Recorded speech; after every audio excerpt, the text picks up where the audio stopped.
Kvartiramizning ichkari qismiga kirganimizdan mana shunaqa chiroyli koridor qismimiz, prixojniy mebelni qilib qo'yganlar, krashinli mebellar qilingan. Patologlarga alohida bitta ahamiyat bersangiz, 4 metrdan baland bo'lyapti. Deyarli 4 metr desak ham bo'ladi, adashmasam. Xonalari razdeniy planirovkada krashinli eshiklar qilganlar. Bu yerda esa ixcham, keng oshxonamiz.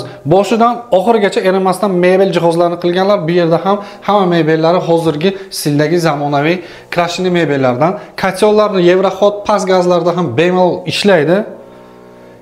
Yangi 3 yillik garantiyasi bilan birga barcha bitovoy texnikalarni qo'yganlar. Oynasi tashqaridan bor, bemalol ko'rishingiz mumkin mana.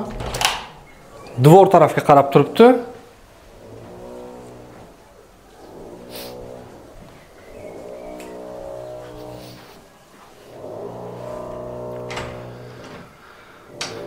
Bu yerda esa mehmonxonani joylashtirganlar. Bu yerda ham oppoq ranglardan foydalanganlar. Televizor qo'yilgan, yumshoq mebellari bor. Oynalari mehmonxonamizni panoramniy bo'lyapti. Ko'ring. Marhamat, boshidan oxirigacha mana shunaqa ajoyib manzara bo'lyapti. Hamma narsalari yangi, hamma jihozlari qoladi. Kollektorlarni mana bu yerda joylashtirib qo'yganlar. Kvartiramiz to'liq sopli-pol bo'lgan. Bemalol o'sha yerdan xohlagan xonangizni alohida o'chirishingiz mumkin. Bu yerda yotoqxonani joylashtirganlar. Yotoqxona mebellari hammasi tayyor turibdi, faqat televizor uchun joyni qoldirib o'tib ketganlar. Televizor olsangiz bo'ldi. Sanuzlimiz bu kvartiramizda samishonniy bo'lyapti.